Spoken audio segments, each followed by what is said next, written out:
அன்பார்ந்த சகோதர சகோதரிகளே, உங்களுக்கும் உங்கள் குடும்பத்தில் உள்ள அனைவருக்கும் சமாதானம் உண்டாவதாக. ஆமென். அன்பார்ந்த சகோதர சகோதரிகளே, இன்றைய நாளின் தியானத்திற்காக நாம் எடுத்துக்கொண்ட இறை வார்த்தை புனித பவுல் கொரிந்தியருக்கு எழுதிய முதல் திருமுகம் 13ஆம் அதிகாரம் முதல் இறை வார்த்தை.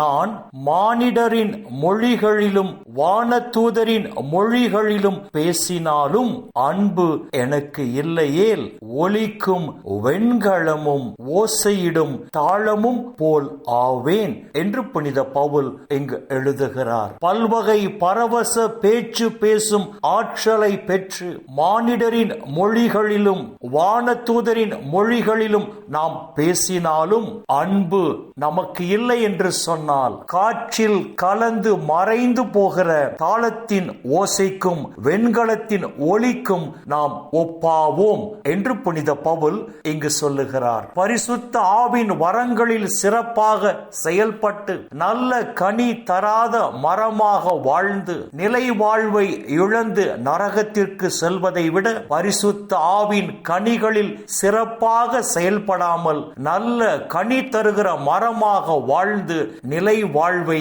உரிமையாக்கிக் கொள்வதே சிறந்தது, மேலானது என்ற ஒரு அழகான கருத்தை புனித பவுல் இந்த இறை வார்த்தைகளில் பதிவு செய்கிறார். பரிசுத்த ஆவியின் வரங்களில் சிறப்பாக செயல்பட்ட ஆண்டவர் இயேசு இந்த உலகில் நல்ல கனி தருகிற மரமாக வாழ்ந்தார். பரிசுத்த ஆவியின் வரங்களில் சிறப்பாக செயல்பட்ட திரு தூதர்களும் புனித பவுலும் இந்த உலகில் நல்ல கனி தருகிற மரமாகத்தான் வாழ்ந்தார்கள். அன்பார்ந்த சகோதர சகோதரிகளே, பரிசுத்த ஆவியின் வரங்களில் சிறப்பாக செயல்படுகிற நாம் நல்ல கனி தருகிற மரமாக வாழும் போதுதான் இந்த உலகில் நாம் மறு கிறிஸ்துவாக வாழ்வதால் அந்த நிலை வாழ்வை நாம் சொந்தமாக்கிக் கொள்வோம். மாறாக பரிசுத்த ஆவியின் வரங்களில் சிறப்பாக செயல்படுகிற நாம் நல்ல கனி தருகிற மரமாக வாழவில்லை என்று சொன்னால் நாம் மறு கிறிஸ்துவாக வாழ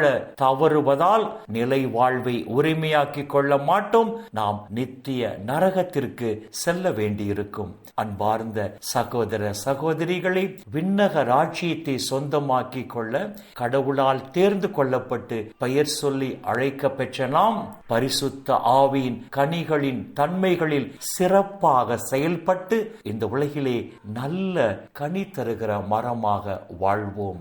மிகுந்த சுவை மிகுந்த கனி தருகிற மரமாக வாழ்வோம். அப்பொழுது பரலோக பிதா இம்மையிலும் நம்மை ஆசீர்வதிப்பார். இந்த உலக வாழ்வின் முடிவில் நிலை வாழ்வையும் நமக்கு பரிசாக தருவார். இந்த இறை சிந்தனைகளோடு நாம் ஜெபத்திற்குள் கடந்து செல்வோம். எங்களை நேசிக்கிற நல்ல பிதாவே, அப்பா, உங்க இரக்கத்தின் நிமித்தம் இந்த உலகில் இன்னும் ஒரு நாளை நீர் எங்களுக்கு சேர்த்து தந்திருக்கிறீரே, உமக்கு நன்றி சொல்லுகிறோம். இந்த நாளிலும் பரிசுத்த ஆவியின் வரங்களில் சிறப்பாக செயல்படுவதை விட பரிசுத்த ஆவியின் கனிகளின் தன்மைகளில் சிறப்பாக செயல்படுவதே மேலானது, சிறந்தது என்று சொல்லி உம்முடைய உயிருள்ள வார்த்தைகள் வாயிலாக எங்களோடு பேசினீரே, அப்பா, உமக்கு நன்றி சொல்லுகிறோம். விண்ணக ராஜ்யத்தை சொந்தமாக்கிக் கொள்ள உம்மால் தேர்ந்து கொள்ளப்பட்டு பெயர் சொல்லி அழைக்க பெற்ற நாங்கள் வரப்போகிற நாட்களில் பரிசுத்த ஆவியின் கனிகளின் தன்மைகளில் சிறப்பாக செயல்பட்டு இந்த உலகில் நல்ல கனி தருகிற மரமாக வாழும் போது, அப்பா, இந்த உலகிலும் தேவரீர் எங்களை ஆசீர்வதித்து இந்த உலக வாழ்வின் முடிவில் நிலை வாழ்வையும் எங்களுக்கு பரிசாக தருவீராக.